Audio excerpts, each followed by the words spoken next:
Hello students, आप सभी का स्वागत है।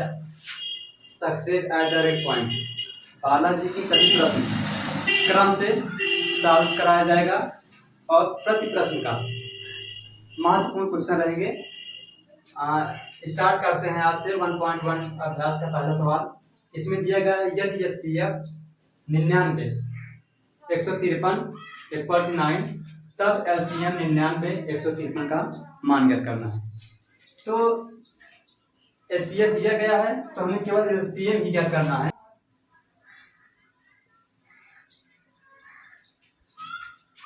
एलसीएम में क्या करते हैं कि हम स्टार्ट करते हैं छोटी संख्याओं से काटना प्रारंभ करते हैं। जैसे यहां से हम 3 स्टार्ट करेंगे, 3 त्रिका 9, 3 त्रिका 9, 3 पचे 15, 3 छक्का 3, 3 कन्ना 3, 3 दूनी 6, 3 करने 3, 3 सत्ते 21, ये 11 से कटेगा, 11 करना 11, 17 करना 17, 17 करना 17।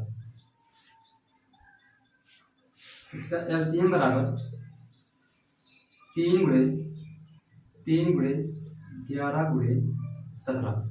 इसका जो आंसर आएगा पूरा करने पर 1683 आएगा सवाल का हल। इसके बाद हम दूसरा सवाल चल रहे हैं। दूसरा सवाल है हल करना है। दो संख्याओं का एचसीएफ 16 तथा गुणनफल 3072, तो उनका एलसीएम ज्ञात करना है। तो हम इसको सॉल्व करने से पहले हमें फार्मूला याद होना चाहिए। इसका फार्मूला क्या होता है? दो संख्याओं का गुणनफल, दो संख्याओं का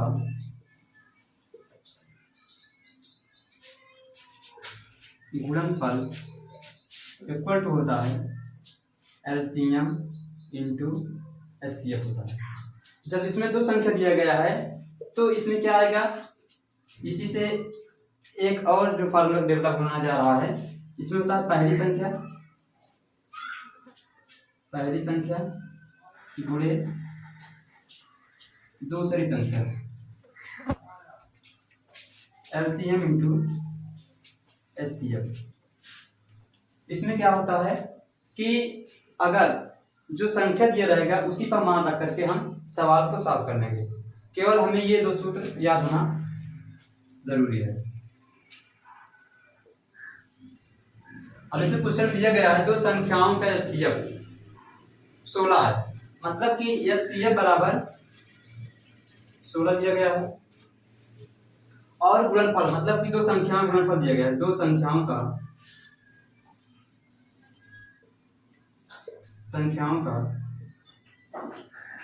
गुणनफल इक्वल टू दिया गया है 3072 दिया गया है और हमें इसमें एलसीएम ज्ञात करनी है।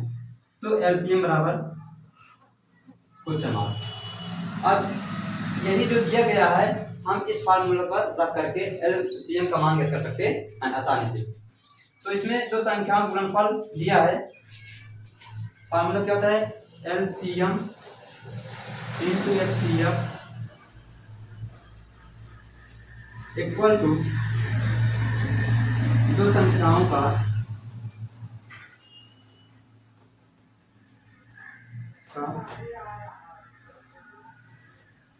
गुणनफल।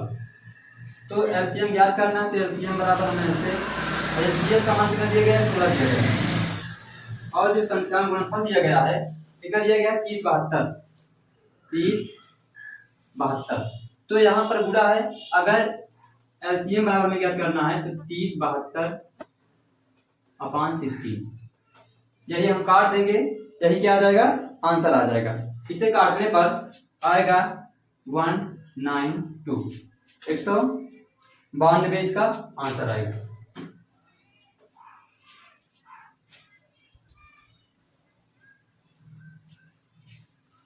ये सवाल समझ में आ गया होगा। संख्याओं के संख्या जो है 144 के अभाज्य गुणनखंडों में घातों का योग ज्ञात करना। इसमें आभाज्य संख्या क्या होती है, ऐसी संख्याएं जो क्या होती हैं अपने आप से कटती हैं, हमने क्या कहते हैं अपने आप और एक से कटती हैं, हमने क्या कहते हैं आभाज्य संख्या कहते हैं। तो आभाज्य संख्या में मतलब 1/4 मतलब 144 का हमें घातों का योग ज्ञात करना। तो हम 144 का क्या करेंगे, पहले गुणनखंड निकालेंगे। जैसे 2 7 14, 2 दूना 4, 2 तिहाई 6, 2 छंग 12, 2 इकन्ने 2, 2 अठे 16, 2 नवा 18, 3 त्रिका 9, 3 कन्ने 3। इसमें हमें पहले घात करना है, तो घात बराबर लिखेंगे 2 को कितने बार आया है, 1 2 3 4, 4 बार आया है, 2 की घात 4 आया है। इसके पश्चात 3 कितना बार आया है, 1 2, 2 बार 3 आया है। तो हमें घात को क्या करना है, योग करना है। योग मतलब 2 की घात करना है, तो 2 में कितना बार घात आया, 4 आया है, तो आंसर बराबर होगा 4। बस केवल आज तक 3 सवाल आज हम सॉल्व किए हैं, इसके बाद आगे का सॉल्व करेंगे। प्रतिदिन हमारा जो डेली क्लास रहेगा 10 बजे के बाद ही रहेगा, और इस चैनल को अगर वीडियो देखनी है तो सक्सेस@point 0 को सब्सक्राइब कर लेना। धन्यवाद।